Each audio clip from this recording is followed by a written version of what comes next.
Vile, heinous crimes are happening every single day in this country now due to weak judicial policies. Things have become so bad and the police are stretched so thin that people are being forced to defend themselves and take matters into their own hands. And at this current point in time, we need castle laws more than ever. Let's get a rural crime perspective from a couple of our panelists, or at least one of them. Maybe, Melody, could we start with you way down yonder? I know I said I'd come to you on agriculture, but I think you got a relative story to share too. Thank you. I do. I have a very relevant story, and I will say this to begin with. I value the RCMP. I grew up with the RCMP in my area. We're about 35 minutes from any detachment. But when I grew up, there was police officers that would come to our table and have coffee. And when I got caught speeding, they knew Garner justice was going to be worse than their justice. So it was a phone call to my dad, and I was grounded for a month. But times have changed, folks. I was out this weekend with a group of girlfriends putting some training on horses. We came across a group of individuals that had been imbibing in some, I guess, fun holiday spirits, enjoying the river. Sounds lovely, except they trespassed across our land to get there. When I asked them about the trespassing, and I said, "What are you going to do about it? You need to leave." Their response is, "What are you going to do about it? Call the cops? Good luck." My response was, and unfortunately this is happening in rural Alberta, my scabbard is back on my saddle with a gun in it because I don't feel safe on my own land. So we have to do something to change that. And again, this is not about the RCMP. They just don't have the numbers to protect rural Albertans anymore.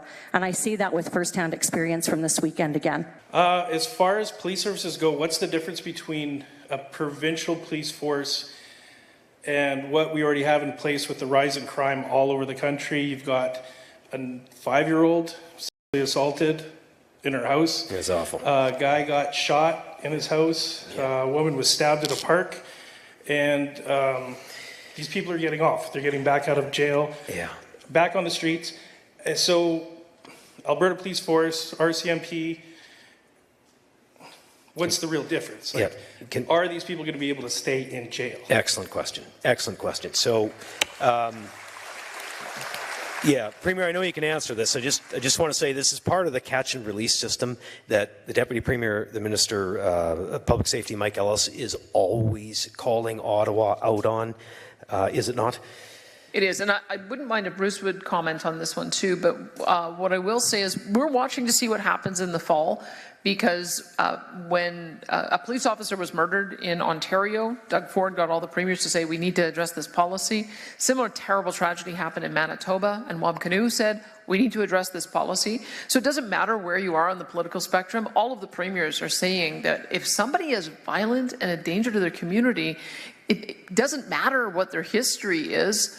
Get them behind bars and then get them the help they need from behind bars. Don't release them back into society. So I think that the Prime Minister has heard the plea from all of us. We'll find out. They go back into the Parliament on September the 15th, and we're led to believe that some of these bad policies are going to be reversed. But maybe I can turn it over to see if there's anything more that we could do from yeah, absolutely. Justice McDonald? Well, just to follow up on that point, the federal bail laws are simply that. It's it's under the Federal Criminal Code of Canada, and they really do, in my opinion, need to be tightened up, and hopefully the premiers will be able to convince the government in Ottawa that needs to be done. But it's quite a separate issue from the police, who are as frustrated as anybody. You know, they do all this work. And, before they've driven out of the parking lot almost, these guys are out, or gals sometimes, I guess, too, are out in the street. So it's frustrating. It's just not right. And I hope the premiers are able to convince the powers that be in Ottawa that there needs to be a change. I think they're going to have a real challenge on that, but I have all the optimism that, led by our premier, that they'll be successful. I live in a small community that is in Premier Smith's riding. And when you call an RCMP, you're waiting for an hour to an hour and a half, probably minimum. We pay for 6 officers and for about 2 years, or for 8 officers, and we only had 6. There was 2 open vacancies for almost 2 years. I come up on a domestic, and I called the RCMP. I had to wait with a guy threatening me that was drunk for an hour and 15 minutes before somebody showed up.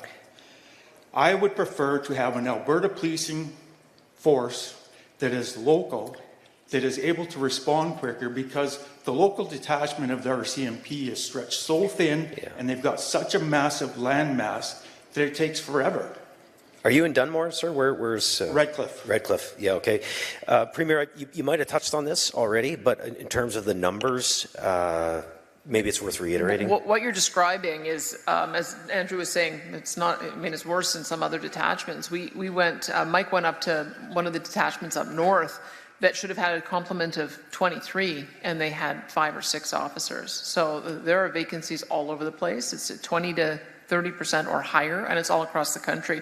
So at any given time, we're supposed to have 1,911 officers under our contract, and at any given time, it's only about 1,400. So that's part of the reason why we've had to augment, why we have the specialized border control team, the specialized scan team that shuts down drug houses, the specialized surveillance team, and the specialized fugitive apprehension team, is because we just are finding that those are going to help to fill the gap. But your experience is a very common one, and that's part of the reason why we're frustrated, is that they don't seem to be able to recruit or don't have the urgency to recruit, and it's creating the kind of situation you're describing. Over an hour wait time. That is truly absurd. This fall is going to be very, very big. We have already seen Mark Carney and the Liberal Party not pull through on numerous things they have promised. These issues spiraling out of control will only add more fuel to the fire for Pierre Poilievre and the Conservatives. And I think it's about time we have a Conservative government. We should have had one last election. Anyway, I would like to know what you think down in the comments section below. Hit that like button, hit that sub button if you are new, and thank you very much for watching.